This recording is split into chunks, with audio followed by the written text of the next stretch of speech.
মুসলমানের নেতা একজন, মুহাম্মদ সাল্লাল্লাহু আলাইহি সাল্লাম, এবং তার উত্তরসূরি যারা তারা আলেম উলামা দিনদার পরহেজগারেরা।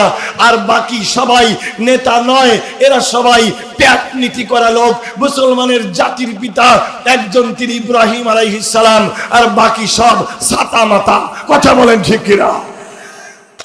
কেউ যদি বিশ্বাস করে অমুক আমার নেতা, রসুলকে নেতা বাদ দিয়ে দুনিয়ার কোন মানুষকে নেতা বানায়, তাহলে এই লোকটা এখনো রিসালাতের প্রতি বিশ্বাস করে নাই। কারণ আমরা নামাজের ভিতরে বলছি, আমরা মিলাদের ভিতরে বলছি আল্লাহুম্মা সাল্লি আলা সাইয়্যিদিনা মুহাম্মদ, আমাদের নেতা বিশ্বনবী মুহাম্মদ। সুতরাং রাসূলকে যারা নেতা মানে না, তারা এখন পর্যন্ত মুসলমানই ঠিকমতো হয় নাই, তারা মুনাফিক। কথা বলেন ঠিক কিনা? আউযু বিল্লাহি মিনাশ শাইতানির রাজীম। বিসমিল্লাহির রাহমানির রাহিম।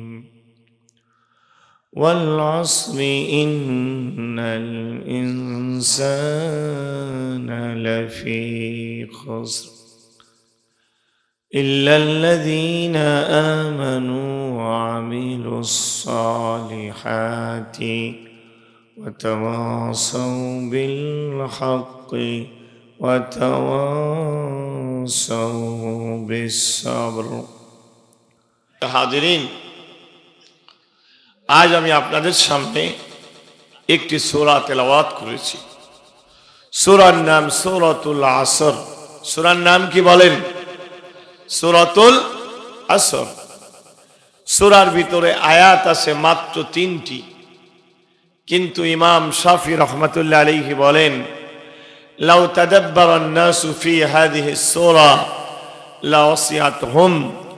লোকেরা যদি এই ছোট্ট 3 আয়াত বিশিষ্ট এই সূরাটা হৃদয়ঙ্গম করে, অনুধাবন করে, তাদের জীবনে আমল করে, তাহলে তাদের মুক্তির জন্য, দুনিয়া আখিরাতের কল্যাণের জন্য এই একটা সূরাই যথেষ্ট। আরেকটু জোরে বলেন সুবহানাল্লাহ। আমরা এই সূরার মধ্যে আল্লাহ কি বলেছেন আমরা জানার চেষ্টা করব, আমল করার চেষ্টা করব ইনশাআল্লাহ। আল্লাহ রাসূলের সাহাবাগণ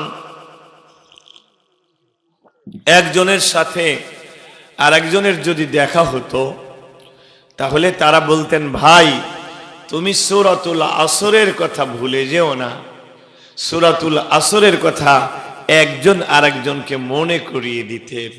তাহলে বোঝা গেল এই সূরাটা বড়ই দামি। কি সূরাটা বড়ই দামি। আল্লাহ কি বলেছেন এখানে?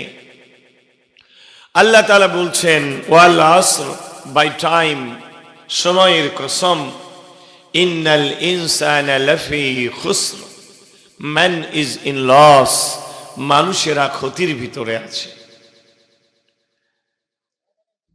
ইল্লাল্লাযীনা আমানু, তবে ওই লোকেরা নয় যারা ঈমান এনেছে, ওয়া আমিলুস সালিহাত, নেক আমল করেছে, ওয়া তাওয়াসাউ বিল হক, একজন আরেকজনকে হকের উপদেশ দান করেছে, ওয়া তাওয়াসাউ বিস সবর, এবং একজন আরেকজনকে সবর তথা ধৈর্যের উপদেশ দিয়েছে। এই 4টা গুণ যাদের ভিতরে আছে, এই লোকেরা ক্ষতি থেকে বেঁচে লাভের ভিতরে চলে যাবে, এরা জান্নাতি মানুষ হয়ে যাবে। সুবহানাল্লাহ। আল্লাহ তাআলা প্রথমেই বললেন মানুষেরা ক্ষতির ভিতরে আছে, এরপরে ওই লোকদেরকে বাদ দিলেন যে লোকদের ভিতরে গুণ আছে 4টা। জোরে বলেন কয়টা?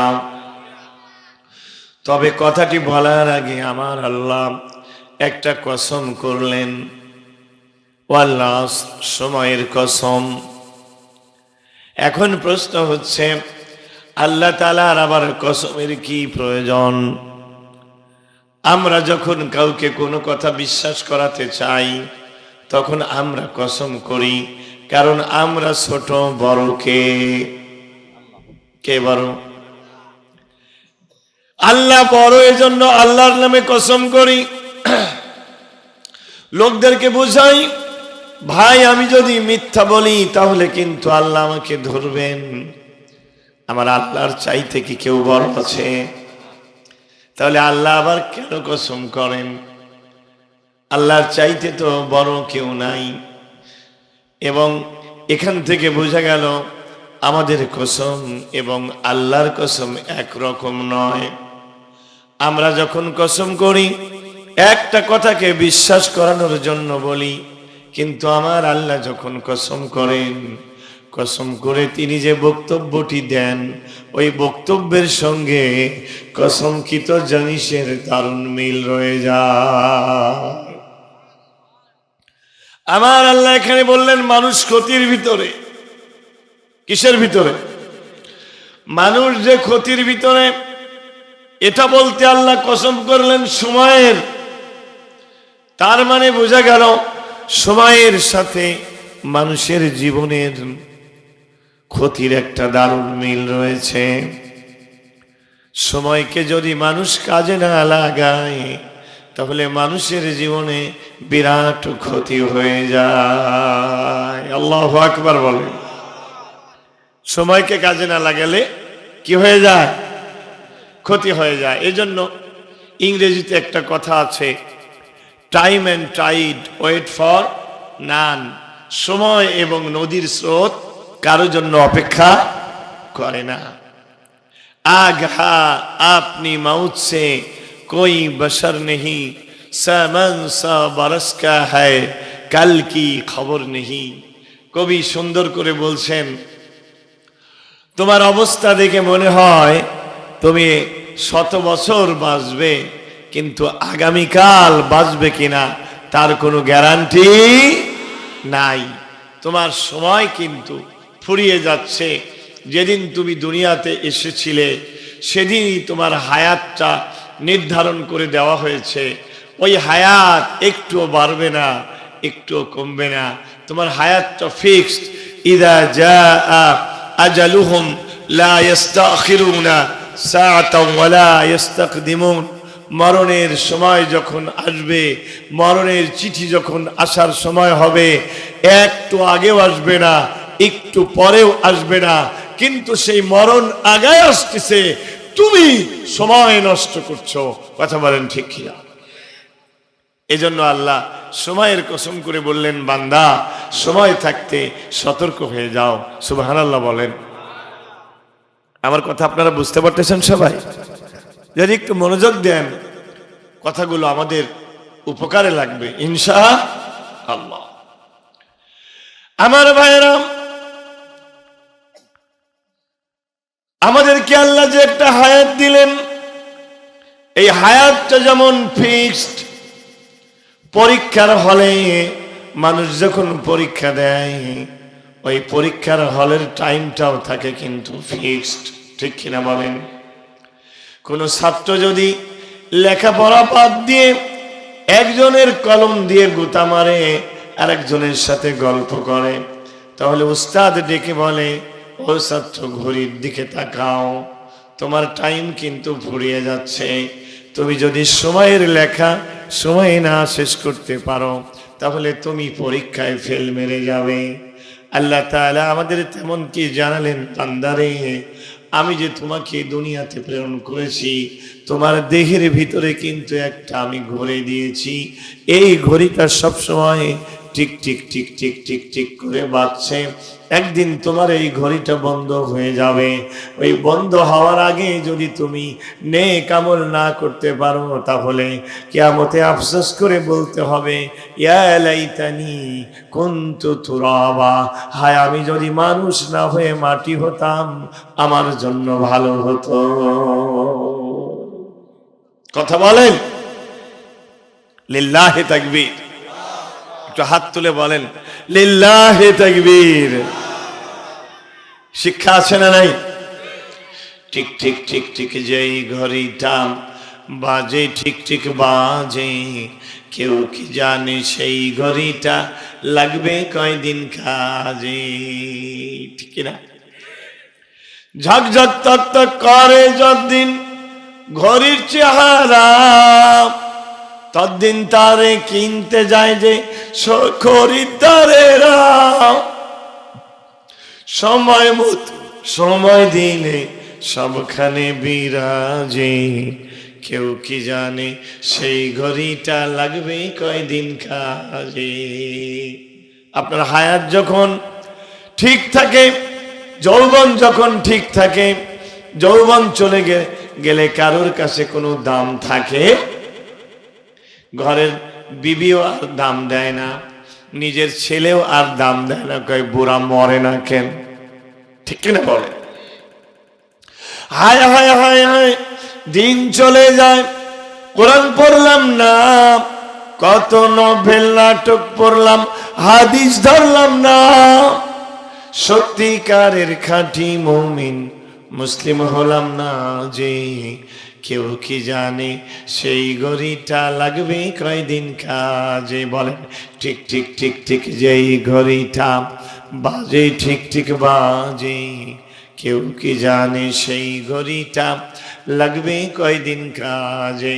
আল্লামা ফখরুদ্দিন রাজি রহমতুল্লাহ তার তাফসিরে কবিরের মধ্যে একজন বুজুর্গের কথা লেখেন। ওই বুজুর্গ বলেন, আমি একদিন বাজারে গেলাম, বাজারে গিয়ে একজন বড় ফলাকে দেখে আমি সূরাতুল আসরের তাফসির বুঝে নিলাম। আল্লামা ফখরুদ্দিন রাজি রহমতুল্লাহ আলাইহি বলেন, একজন বুজুর্গ তিনি বলছেন, আমি সূরা আসরের তাফসির বুঝেছি একজন বড় ফলাকে দেখে। কাকে দেখে বলেন? কাকে দেখে? একজন বড় ফলা বাজারে মানুষকে ডেকে ডেকে বলছে, হে লোকেরা, ওই লোকটাকে বাঁচাও যার পুঁজিগুলো গলে গলে শেষ হয়ে যাচ্ছে। আমি তাকিয়ে দেখলাম লোকটা একটা বড় ফলা। লোকটা কি? বড় ফলা। আল্লামা ফখরুদ্দিন রাজি লেখেন, বুজুর্গ ব্যক্তি বলেন, এইটা দেখে আমি বুঝে গেলাম আল্লাহ তাআলা সূরা আসরের তাফসীর, আসরের মধ্যে আসরের কসম কেন করেছেন।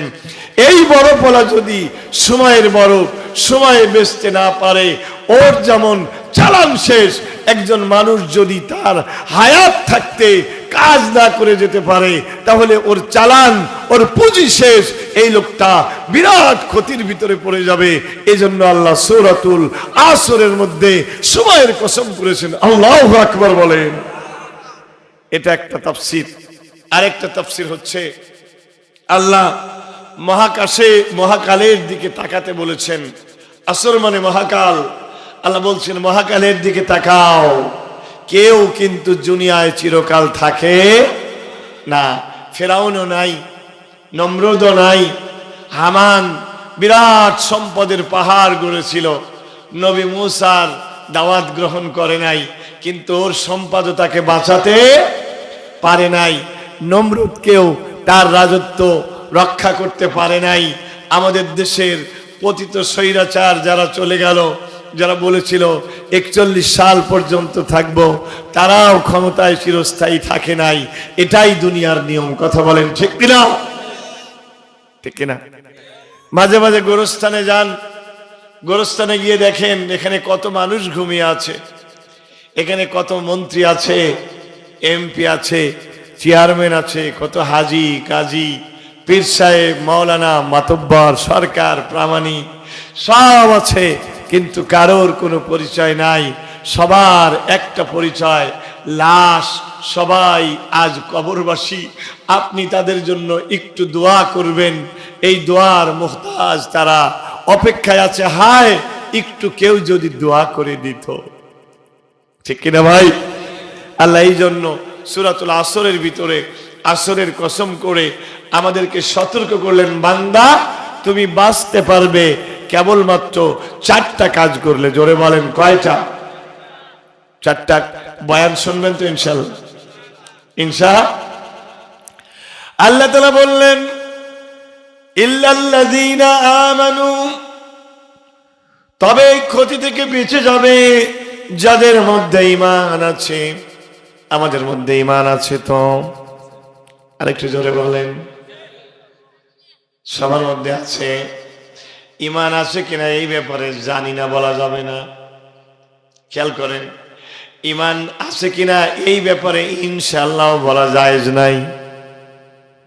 বলতে হবে আমাদের ভিতরে ঈমান আছে। আল্লাহু আকবার বলেন। ঈমান আছে, ইনশাআল্লাহ ঈমান আছে, এটা বলা যাবে না। বলতে হবে ঈমান আছে, আমি বিশ্বাস করি আল্লাহ আছে, রসুল সত্য, দিন সত্য, কিতাব সত্য, জান্নাত সত্য, পরকাল সত্য। সুবহানাল্লাহ। তবে ঈমান আছে কিনা এটা পরখ করার কিছু উপায় আছে। আল্লাহ রাব্বুল আলামিন বলেন, ইন্নামাল মুমিনুনা আল্লাযীনা ইযা যুকিরাল্লাহু ওয়াজিলাত কুলুবুহুম ওয়া ইযা তুলিয়াত আলাইহিম আয়াতুহু যাদাতুহুম ঈমানাও ওয়া আলা রাব্বিহিম ইয়াতাওয়াক্কালুন।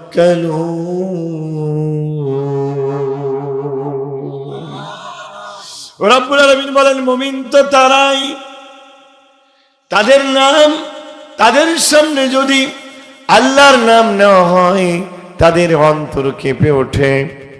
আল্লাহর নাম নিলে আপনাদের অন্তরে একটু কাঁপুনি লাগে কিনা?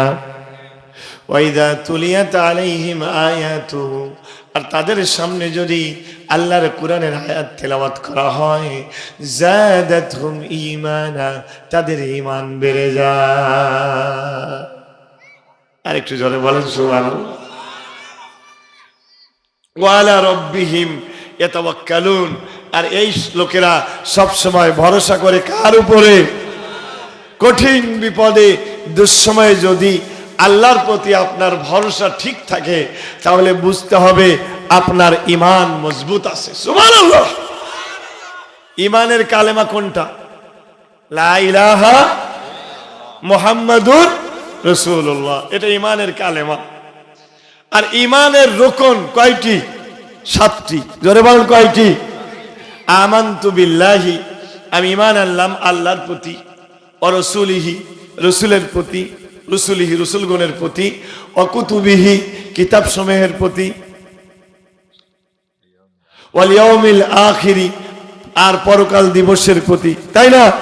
ওয়া মালাইকাতিহি, তার ফেরেশতা মণ্ডলীর প্রতি, ওয়াল কদরি খায়রিহি ওয়া শাররিহি মিনাল্লাহি তাআলা, আর ভালো মন্দর তকদির সবকিছু এগুলো হয় কার পক্ষ থেকে? আল্লাহর পক্ষ থেকে। ওয়াল বাসি বাদাল মাউত, আর মৃত্যুর পরে পুনরুত্থান দিবসের প্রতি যাদের ঈমান আছে, তাদের ঈমানের রুকনগুলো ঠিক আছে, তারা ঈমানদার। চিৎকার দিয়ে বলেন না সুবহানাল্লাহ। তাহলে আমাদের মধ্যে ঈমান আছে তো? আছে তো? কিন্তু অনেকেই দাবি করে ঈমান আছে, আসলে ভিতরে ঈমান নাই। এরা কারা? এরা মুনাফিকরা। কারা বলেন? আরো জোরে বলেন। আচ্ছা, মুনাফিক এটা কি ইহুদিদের মধ্যে আছে? খ্রিস্টানদের মধ্যে আছে? মুনাফিক কি কাফেরদের মধ্যে আছে? মুনাফিক কিন্তু আমাদের মধ্যেই আছে। কাদের মধ্যে? আমাদের মধ্যে। তাহলে আমাদের মধ্যে মুনাফিক কারা? আমাদের মধ্যে মুনাফিক তারা যারা এই কোরআনকে, আল্লাহ এবং আল্লাহর রসুলকে পুরাপুরি বিশ্বাস করে না, যারা বলে এই যুগে আর কোরআনের আইন চলে না, তারা কিন্তু ঈমানদার নয়, তারা কিন্তু মুনাফিক। কথা বলেন ঠিক কিনা? এই দুনিয়ায় কোরআনের আইন চলে কি চলে না? বলেন। কিয়ামত পর্যন্ত চলবে, ঠিক কিনা বলেন?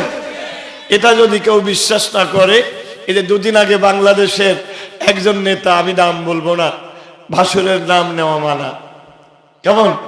তিনি বলেছে যে কোরআনের সাথে রাজনীতির কোনো সম্পর্ক নাই।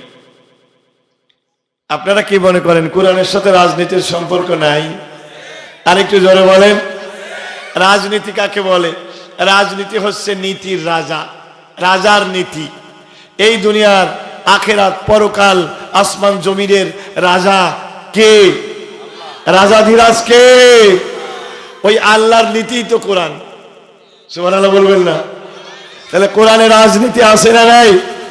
হযরত ইউসুফ আলাইহিস সালাম তিনি ছিলেন অর্থমন্ত্রী, খাদ্যমন্ত্রী। হযরত দাউদ আলাইহিস সালাম ছিলেন রাষ্ট্রের প্রেসিডেন্ট। হযরত সুলাইমান আলাইহিস সালাম ছিলেন গোটা পৃথিবীর প্রেসিডেন্ট। আমাদের নবী ছিলেন রাষ্ট্রের প্রেসিডেন্ট। তাহলে বলেন তো ইসলামে কোরআনে রাজনীতি আছে না নাই? তাহলে কেউ যদি বলে কোরআনে কোনো রাজনীতি নাই, তাহলে আমরা বলবো তার সাথেই কোরআনের কোনো সম্পর্ক নাই। সোজা কথা। এ নামের আগে যতই মোহাম্মদ লাগাক, আর নামের আগে আব্দুল কাদের, আব্দুল করিম, আব্দুর রহমান যাই নাম হোক না কেন, কেউ যদি বিশ্বাস করে এই যুগে কোরআন চলে না, কেউ যদি বিশ্বাস করে অমক আমার নেতা, রসুলকে নেতা বাদ দিয়ে দুনিয়ার কোনো মানুষকে নেতা বানায়, তাহলে এই লোকটা এখনো রিসালাতের প্রতি বিশ্বাস করে নাই।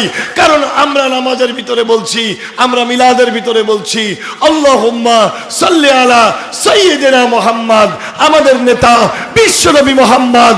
সুতরাং রাসূলকে যারা নেতা মানে না, তারা এখন পর্যন্ত মুসলমানই ঠিকমতো হয় নাই, তারা মুনাফিক। কথা বলেন ঠিক কিনা?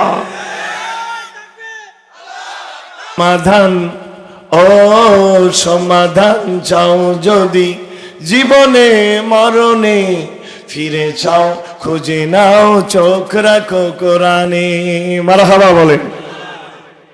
এ তো চির অম্লান চির মুক্তির ডাক, এ যে মহাবাণী খোদারি কালামে পাক। এই দুনিয়ার সেই দুনিয়া, শান্তি পাবে তুমি দোজাহানে। সমাধান, ও সমাধান চাও যদি জীবনে মরণে, ফিরে চাও খুঁজে নাও চোখ রাখো কোরআনে। ঠিক না? এ বাণী সকলের নয় শুধু মুমিনের। কোরআন কি শুধু মুসলমানের? কোরআন গুটিয়া দুনিয়ার সমস্ত মানুষের হেদায়েত। সুবহানাল্লাহ বলে। এ বাণী সকলের নয় শুধু মুমিনের, শান্তি পাবে তুমি মানলে কোরআনে। ঘরে বলো কিবা রাষ্ট্রে বলো, অশান্তি দূর করে শান্তি আনে। সমাধান, ও সমাধান চাও যদি জীবনে মরণে, ফিরে চাও খুঁজে নাও চোখ রাখো কোরআনে। লিল্লাহি তাকবীর। এখন বলেন, এ কোরআন শুধু যদি মসজিদের ভিতরে সবিনা খতম পড়ি আর ঢুলে ঢুলে যদি কোরআন খতম করি, কোরআনকে যদি রাষ্ট্রে না নেই, কোরআনের আইনকে দিয়ে যদি সমাজ পরিচালনা না করি, তাহলে কি দুনিয়ার শান্তি আসবে? কথা বলে আসবে? সুতরাং যারা এখন পর্যন্ত কোরআনের আইন, কোরআনের শাসন, কোরআনের বিচারকে যারা বিশ্বাস করে না, তারা কিন্তু এখনো পর্যন্ত মুসলমানই হয় নাই, এখনো পর্যন্ত তাদের ঈমানই ঠিক হয়নি। ঠিক না? কথা কার? আরেকটু জোর।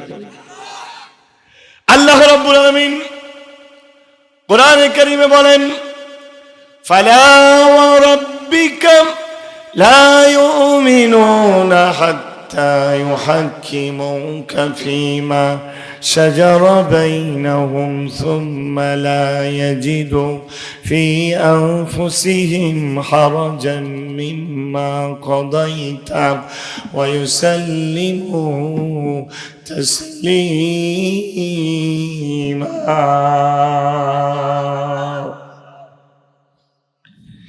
এই আয়াতটা নাজিলের একটা পটভূমি আছে, একটা শানে নজুল আছে। শানে নজুল বোঝেন তো? যেই ঘটনাকে কেন্দ্র করে আয়াতটা নাজিল হয় তাকে বলে শানে নজুল। কি বলে? বলেন। শানে নজুল মানে যেটাকে উপলক্ষ করে নাজিল হয়। উপলক্ষটা ছিল এমন, দুইজন মানুষ রসুলের কাছে এসেছে একটা জমি নিয়ে, মামলা নিয়ে। হেন দুজনই বলছে জমি আমার। একজন ছিল মুসলমান আর একজন ছিল ইহুদি। আল্লাহর নবী শুনে মিলে রায় দিয়ে দিলেন, ইহুদির পক্ষে, কারণ নবীর বিচারের কাছে তো কোনো বিচার নাই। কিন্তু এখন আমাদের দেশে কোরআনের বিচার যেখানে নাই সেখানে কি ন্যায় বিচার আছে? কথা বলেন। মাতব্বরের ছেলে যদি কোনো গরিব মানুষের মেয়েকে ধর্ষণ করে সেখানে কি সঠিক বিচার হয়? আমরা দেখেছি বিগত সময়ে কেউ যদি সরকারি দল করত, মার্ডার করলে পারেও মামলা হয় না, বিরোধী দল করলে পারে কিছুই করা লাগে না, তারপরেও মার্ডার কেসের মামলা হয়ে গেছে, ঠিক কিনা? কথা বলেন। কিন্তু নবীর বিচারের কাছে তো অবিচার নাই। আল্লাহ রসুল শুনে মিলে রায় দিলেন ইহুদির পক্ষে। এদিকে মুসলমান নামধারী লোকটি সে বলল, আমি এই বিচার মানি না, এই বিচার আমি মানব না, বিচারটা আমি আবার করব। কার কাছে করবে? ওমরের কাছে। হযরত ওমরকে গিয়ে বলছে, ওমর তুমি এই বিচারের সানি করে দাও। ওমর বললেন, আমি তো সানি করব, তুমি প্রথম বিচার করেছো কার কাছে? বলছে মুহাম্মদ সাল্লাল্লাহু আলাইহি ওয়াসাল্লামের কাছে করেছি। দেখো তো সে কি একটা কাজ করলো, আমি একটা মুসলমান নামাজ রোজা করি, আমার পক্ষে রায় না দিয়ে ইহুদির পক্ষে রায় দিল। হযরত ওমর বললেন, এ তো আসলে মুসলমান না, নবীর বিচার যে মানে না সে কোনোদিন মুসলমান হতে পারে? আল্লাহু আকবার বলেন। হযরত ওমর বললেন, তুমি একটু দাঁড়াও, আমি যাব আর আসবো, ঘরের ভিতরে যাব আর ঘুরে এসে তোমার বিচার আমি করে দিচ্ছি, সঠিক বিচারটা আমি করতেছি। সুবহানাল্লাহ বলেন। হযরত ওমর ঘরের ভিতরে গেলেন, হাতে নাঙা তরবারি নিলেন, বাইরে এসে এক কোপ দিয়ে ওই মুসলমান নামধারী মুনাফিকের গর্দানটাকে দেহ থেকে আলাদা করে দিলেন। একটু জোরে বলা যাচ্ছে না? আল্লাহু আকবার। চারিদিকে হই হই রই রই পড়ে গেল। কি হয়েছে? ওমর একজন মুসলমানকে হত্যা করেছে, তাহলে ওমরের তো ফাঁসি হবে। ইসলামের বিচার যে হত্যার বদলে হত্যা, ওমরের এখন বিচার হবে। রাসূল ভাবলেন ওমরকে বাঁচানো যাবে না, কিন্তু হযরতে ওমর তো সেই ব্যক্তি যার সিদ্ধান্তের ব্যাপারে এক নয় দুই নয় 13 বার কোরআন শরীফের আয়াত নাজিল হয়েছে। লা নবিয়্যা বাদি ওয়ালা রাসূল, লাউ কানা নবিয়্যুন বাদি লাকানা ওমর। আমার পরে কোনো নবী নাই, আমার পরে যদি নবী কেউ হতো হযরতে ওমরের ভিতরে নবী হওয়ার সব গুণ ছিল। সুবহানাল্লাহ বলেন। ওই ওমর বিচার করে দিছে, হত্যা করছে, কারণ যে নবীর বিচার মানে নাই ওমর তাকে হত্যা করছে। সুবহানাল্লাহ বলেন। এবার রাসূল ভাবলেন ওমরকে তো বাঁচানো যাবে না। আল্লাহ রাব্বুল আলামিন কোরআনের এই আয়াতটা নাজিল করলেন, সূরা নিসার এই আয়াত। আল্লাহ তাআলা এখানে নাজিল করে বলে দিলেন, ফালা রাব্বিকা, তোমার রবের কসম, তারা লা ইউমিনুনা, তারা ঈমানদার হবে না। কি হবে না? হাত্তা লা ইউহাক্কিমুকা ফীমা শাজারা বাইনাহুম, যতক্ষণ তাদের মামলা মুকদ্দমার কোর্টে ও নবী আপনার বিচারকে না মানবে, সুম্মা লা ইয়াজিদু ফি আনফুসিহিম হারাজাম মিম্মা কাদাইতা, এরপরে আপনার বিচারের ব্যাপারে তাদের দিলের ভিতরে কোনো সংকীর্ণতা থাকবে না। ওয়া ইউসাল্লিমু তাসলিমা, আর যতক্ষণ তারা পরিপূর্ণ আত্মসমর্পণ না করবে, ওরা যতই মুসলমান বলে পরিচয় দিক, যতই নামাজ রোজা করুক, তারা মুমিন নয়, তারা মুসলমান নয়, ফতোয়াকার। আরে জোরে বলেন। তাহলে বলেন তো, আমাদের দেশের যারা নামাজ পড়ে, রোজা করে, হজ করে, যাকাত দেয়, কিন্তু ইসলামী সরকার কায়েম করা দরকার, ইসলামী রাষ্ট্র কায়েম করা দরকার, ইসলামী বিচার কায়েম করা দরকার, এই ব্যাপারে যাদের কোনো চিন্তা নাই, এখনো যারা ইসলামী রাজনীতি করে না, রামপন্থী বামপন্থী দুনিয়াবী রাজনীতি করে, বলেন দেখি তাদের ঈমান কি পাকা হয়েছে? জমিনটা কার? আরো জোরে বলেন, জমিন কার? আসমান কার? সাগর কার? পাহাড় কার? আইন চলবে কার? চলছে কার? কার? ওই যে ভাই তো একেবারে ঝোঁকে উঠে গেছে, ভাই এবারও কয় আল্লাহ,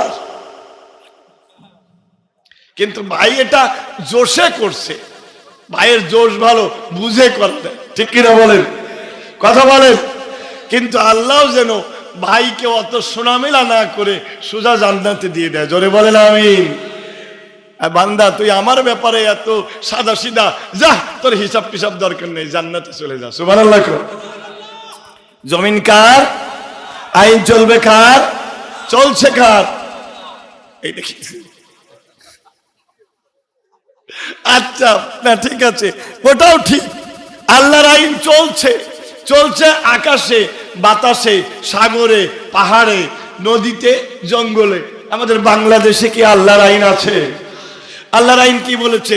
চুরি করলে চোরের হাত কেটে দাও, আস-সারিকু আস-সারিকাতু ফাকতাউ আইদিয়াহুমা জাযাম বিমা কাসাবা নাকালাম মিনাল্লাহ। এটাই আল্লাহর পক্ষ থেকে যথাযথ শাস্তি। আল্লাহু আকবার বলেন। এই শাস্তিটা আমাদের দেশে আছে। এই শাস্তি যদি থাকতো তাহলে কি আর আগের প্রধানমন্ত্রী বলতে পারতো আমার পিয়নও 400 কোটি টাকার মালিক, ঠিক না? বলতে পারতো। আর মন্ত্রীরা তো এক একজন, কানাডায় বাড়ি, দুবাইতে এক মন্ত্রীর 600 বাড়ি, কতটা কামাইছে চিন্তা করেন। একটা শ্বেতপত্রে প্রকাশ হয়েছে প্রতি বছরে বাংলাদেশ থেকে শুধু পাচারই হয়ে গেছে 16 বিলিয়ন ডলার, শুধু প্রতি বছর পাচার হয়ে গেছে। তাহলে অন্যান্য সেক্টরে দুর্নীতি হয়েছে কত কত ডলার ডলার দুর্নীতি হয়েছে। তারপরেও এক শ্রেণীর মানুষ মনে করে না হুজুর, ইসলামের রাজনীতি নাই, মসজিদে নামাজ রোজা করেন আর ওইগুলো শয়তানেরা চালায়। কথা বলেন, এরকম লোক আছে না নাই? যদি কোরআনের বিচার থাকতো দেখেন কি হতো। কোরআনের বিচার থাকলে এই মন্ত্রী এই এমপিদেরকে একটা হাত আগে কেটে দেওয়া হতো, আবার যদি দুর্নীতি করত এবার বাম পা কেটে দেওয়া হতো, আবার যদি দুর্নীতি করত এবার বাম হাত, আবার যদি দুর্নীতি করে ডান পাও। একটু 2 হাত তুলে বলেন আল্লাহু আকবার। এই বিচারটা না ভালো না খারাপ? ভালো। মানে এই বিচারটা করার পরে যদি প্রথমবার হাত কাটার পর পরের বার যদি আবার ভোট চাইতে আসতো, আপনারা বলতেন যে নেতা ভোট তো দেব, হাত একটা কেন? ঠিক না? নেতা হয়তো বলতো আসলে আমার তো অনেক জায়গায় যাওয়া লাগে, এক জায়গায় যেতে গিয়ে অ্যাক্সিডেন্টে আমার হাতটা থেতলে গেছিল, ডাক্তারের কাছে গেছি, ডাক্তার হাত কেটে দিছে। আপনারা কানে কানে বলতেন বুঝছি, আগের বার চেয়ারম্যান ছিল পাকা চোর, কতবা ঘন চুরি করছিল। জোরে কি বলবেন না সুবহানাল্লাহ?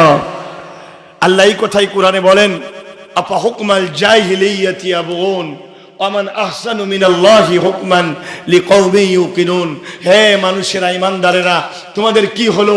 আল্লাহর আইন তোমাদের ভালো লাগে না, মানুষের তৈরি আইন তোমাদের কি করে ভালো লাগে? একজন মুসলমানের আল্লাহ ছাড়া কারো আইন মানতে পারে না।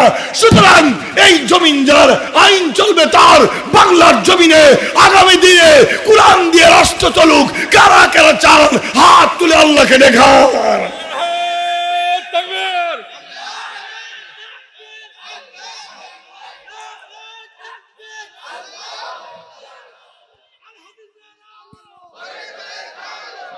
মাশাআল্লাহ, লিল্লাহি তাকবীর। আপনাদের খুবই ঈমান পাকা আছে, সামনে মনে থাকবেনি তো? হ্যাঁ, ভোটের সময় মনে থাকবে তো? না 500 টাকায় ভোট বেচা শেষ? দেখা যাবে। আমরা খালি আছি স্লোগানে, হুজুকে, আর সময় মতো সব ওই কুকুরের লেজ যেমন টেনে ছেড়ে দিলে পরে আবার বাঁকা হয়ে যায়। আজ আমাদের মুসলমানেরা একবার ডানে যায়, একবার বামে যায়। অমুক আমার নেতা, অমুক সাতামাতা, অমুক জাতির পিতা।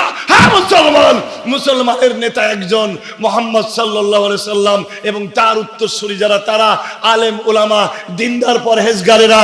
আর বাকি সবাই নেতা নয়, এরা সবাই প্যাট নীতি করা লোক। মুসলমানের জাতির পিতা একজন, তিনি ইব্রাহিম আলাইহিস সালাম, আর বাকি সব সাতামাতা। কথা বলেন ঠিক কিনা? মনে থাকবে তো? থাকবে। জমিন যার, আইন চলবে তার। হ্যাঁ, এই যে আপনারা স্বীকার করলেন, এতক্ষণে আপনাদের ইমানটা পাকা হলো। সুবহানাল্লাহ বলেন, আর একটু জোরে বলেন সুবহানাল্লাহ। ইমান পাকা হয়ে গেছে, সুবহানাল্লাহ। অন্তত স্বীকার তো করেছেন। ফখরুদ্দিনের মতো তো কম নাই যে আমরা কোরআন টুরান বিশ্বাস করি না, ইসলামী আইনে বিশ্বাস করি না। এটা যদি বলে ওর সাথে সাথে কাফের হয়ে যাবে। সুতরাং আপনারা অন্তত বলার দিক থেকে পাক্কা ইমানদার। চিৎকার দিয়ে বলেন সুবহানাল্লাহ। সম্মানিত ভাইরা, এই যে ইমানটা পাকা করলেন, এর দাম আছে না নাই? রাসূল বলেন, মান কানা ফি কলবিহি মিসকালা হাববাতুম মিনাল ঈমান দাখালাল জান্নাহ। আল্লাহর রাসূল বলেন, কেউ যদি এক জাররা পরিমাণ ঈমান নিয়ে যদি কবরে যেতে পারে, এই লোকটা একদিন না একদিন আল্লাহর জান্নাতে যাবে। আবার রাসূল বলেন, সর্বশেষ যে ব্যক্তি জান্নাতে যাবে তাকে এই দুনিয়ার 10টা দুনিয়ার সমান জান্নাত দেওয়া হবে। সর্বশেষ যে ব্যক্তি জান্নাতে যাবে ওই ব্যক্তির কথা আমি বলবো কি আপনাদেরকে বলবো? আল্লাহ রাসূল বলেন, আল্লাহ তাআলা মুমিনদেরকে তো আগে সাবিকুনাল আউয়ালুন, যারা তারা তো আগে জান্নাতে যাবে, নেককারেরা আগে জান্নাতে যাবে। কিন্তু যাদের ঈমানও আছে, গুনাহও আছে, এই লোকেরা গুনার শাস্তি পাওয়ার পরে এই লোকেরা আস্তে আস্তে তারা জান্নাতে যাবে। সুবহানাল্লাহ বলেন।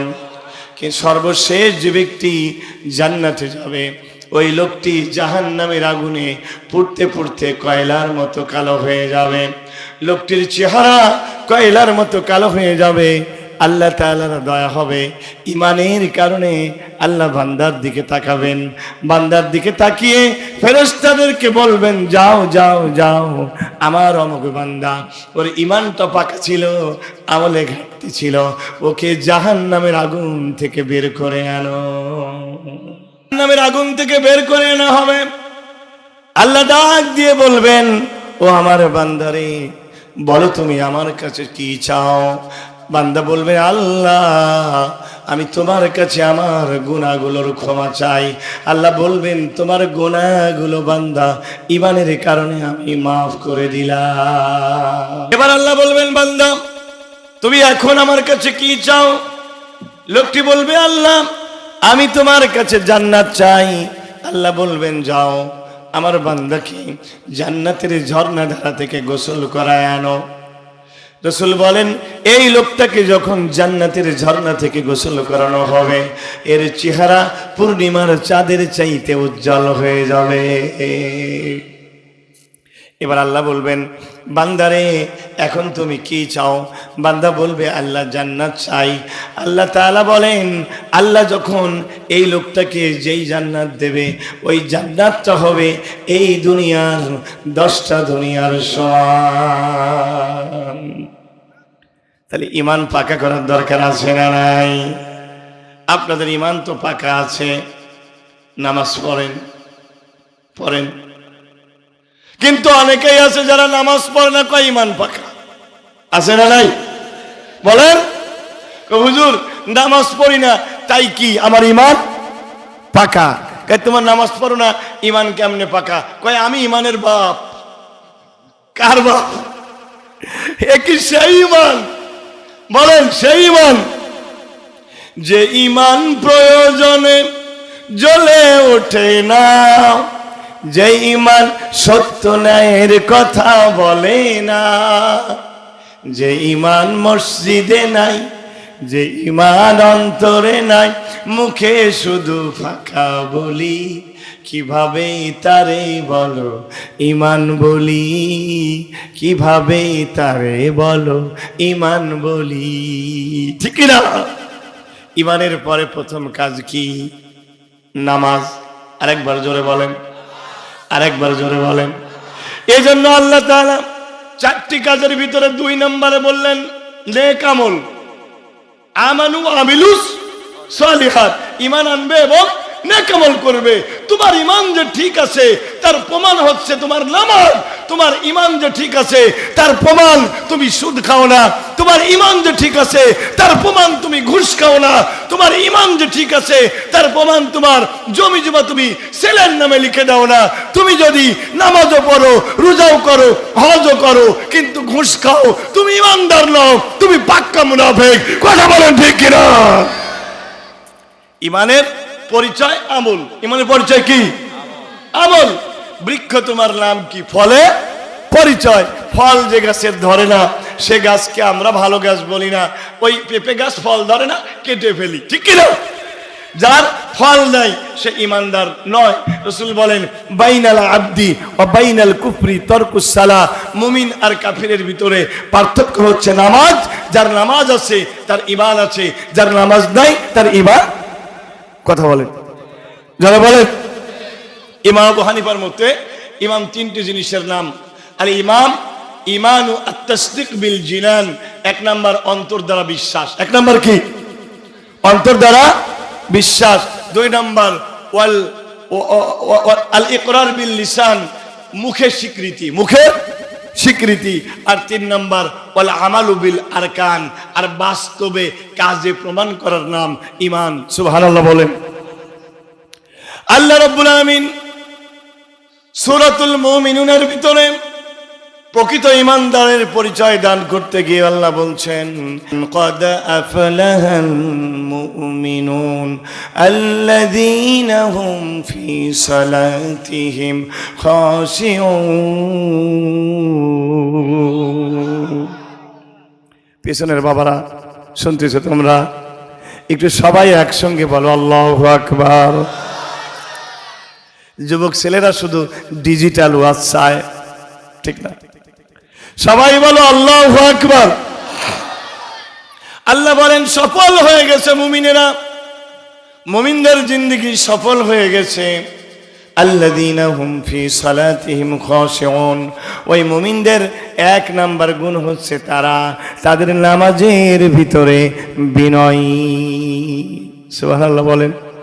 তাহলে বোঝা গেল সফল মুমিনের এক নাম্বার পরিচয় হচ্ছে তার নামাজ। সুবহানাল্লাহ বলেন। দুই নাম্বার ওয়াল্লাযীনা হুম আনিল লাগবি মুরিদুন, আর সফল মুমিন যারা তাদের আরেকটা আমল হচ্ছে তারা কোনো বেহুদা কাজের কাজ দিয়ে যায় না। আজ আমাদের বাসায় টিভি আছে না নাই? ডিশের টিনা, মোবাইলের ভিতরে নগ্ন ছবি আছে না নাই? হাজী সাহেবের বাড়িতে ডিজে পার্টি হয় না হয় না? আজ আমাদের মাধ্যমে বেপরদা আছে না নাই? আল্লাহ তাআলা বলেন আল্লাযীনা হুম আনিল লাগবি মুরিদুন, এরা কোনো বেহুদা কাজের কাজ দিয়ে যায় না। সুবহানাল্লাহ বলেন। ওয়াল্লাযীনা হুম লিয-যাকাতি ফাইলুন, আর তিন নাম্বার তারা যাকাত দেয়। মারহাবা। যাকাত আপনারা দেন? অনেকে বলবেন হুজুর যাকাত দেবে বড় লোকরা, আমার আবার যাকাত কিসের? আমি বলি না বন্ধু, তুমি যদি 26 মণ 10 পরিমাণ কোনো এক জাতীয় ফসলের মালিক হও তাহলে তোমাকে 20 মণ হারে 1 মণ যাকাত দিতে হবে। কথা বলেন ঠিক কিনা? আমরা অনেকেই 26 মণের জায়গায় 30-40 মণ পেঁয়াজ রসুন ধান পাই কিনা বলেন? এই লোকটারও কিন্তু যাকাত আছে। আপনি যদি একটা দোকানের মালিক হন, আপনার দোকানে যদি 1 লাখ টাকার সম্পদ থাকে তাহলে আপনার উপরে যাকাত ফরজ। আমাদের সমাজে অনেকেই আছে নামাজ পড়ে, রোজা করে, যাকাত দেয় না। না বন্ধু না, আল্লাহ কোরআন শরীফের ভিতরে যত জায়গায় নামাজের কথা বলেছে তত জায়গায় যাকাতের কথা বলেছে। যে নামাজ পড়ে যাকাত দেয় না এখনো তার ঈমান পোক্ত হয় না। কথা বলেন ঠিক কিনা? কথা বলেন। যাকাত দেবেন ইনশাআল্লাহ। দেখেন নফল ইবাদত বন্দেগী কতটুকু করলেন না করলেন এটা বড় বিষয় নয়, কিন্তু ফরজ আপনাকে করতেই হবে। ইসলামের দ্বিতীয় বৃহত্তম আমলের নাম নামাজের পরে যাকাত। সুবহানাল্লাহ বলেন। আল্লাহ রাব্বুল আলামিন এরপরে মুমিনের 4 নম্বর আমল বলেন ওয়াল্লাযীনা হুম লিফুরুজিহিম হাফিজুন, যারা তাদের লজ্জা স্থানের হেফাজত করে। সুবহানাল্লাহ বলেন। আল্লাহ তাআলা কোরআন কারীমের মধ্যে বলেন কুল্লিল মুমিনিনা ইয়াগুদ্দু মিন আবসারিহিম ওয়া ইয়াহফাযু ফুরুজাহুম যালিকা আযকা লাহুম ইন্নাল্লাহা খাবীরুম বিমা ইয়াসনাউন। আপনি মুমিনদেরকে বলে দেন তারা যেন তাদের চোখের হেফাজত করে আর যেন তাদের লজ্জা স্থানের হেফাজত করে। আল্লাহ রসুল বলেন মাই ইয়াদমানুলি জাওফাইনি আদমানু লাহুল জান্নাহ, যে ব্যক্তি দুইটা গর্তের গ্যারান্টি দিতে পারবে আমি রসুল তার জন্য জান্নাতের গ্যারান্টি দিয়ে দেব। একটা গর্ত মুখ, এই মুখ দিয়ে মিথ্যা কথা বলা যাবে, এই মুখ দিয়ে ফাইসা কাজ করা যাবে না, ফাইসা কথা বলা যাবে না। 2 নাম্বার গর্ত হচ্ছে লজ্জাস্থান, এই লজ্জাস্থানের হেফাজত করতে হবে, জিনা করা যাবে না। আমার ভাইয়েরা, এবার রসুল বলেন জেনা শুধু লজ্জাস্থানেরই জেনা হয় না, জেনা আগে হয় চোখের জেনা। বলেন কিসের জেনা? এরপরে জেনা হয় হাতের জেনা, এরপরে জেনা হয় মুখের জেনা, এরপরে জেনা হয় পায়ের জেনা, এরপরে জেনা হয় লজ্জাস্থানের। ওটা তো ফাইনাল কার্যকর করে, কিন্তু তার পূর্বেই অনেক জেনা হয়ে যায়। ভাইরা আমার, বলেন কথা ঠিক না ভাই? ঠিক। এই চোখ দিয়ে বেগানা জিনিস দেখলে পরে চোখের জেনা হয় কি হয় না? কথা বলেন। আমার নবী আলীকে বলেন ইয়া আলী লা তুতবি'ন নাজরাতান নাজরা, আলী রে খবরদার খবরদার, তুমি বেগানা জিনিসের প্রতি একবারের বেশি 2 বার তাকায়ও না।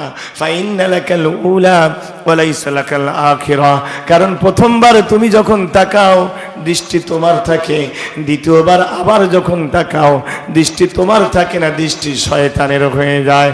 এখন বলেন তো আগামী দিনে আর আমরা মোবাইলের ছবিগুলো দেখব না, নগ্ন ছবি দেখব না, বেগানা নারীর দিকে আর আমরা দৃষ্টি দেব না। কারা কারা রাজি আছেন আল্লাহকে হাত তুলে দেখা? আল্লাহ কবুল করুন, জোরে বলেন আমিন।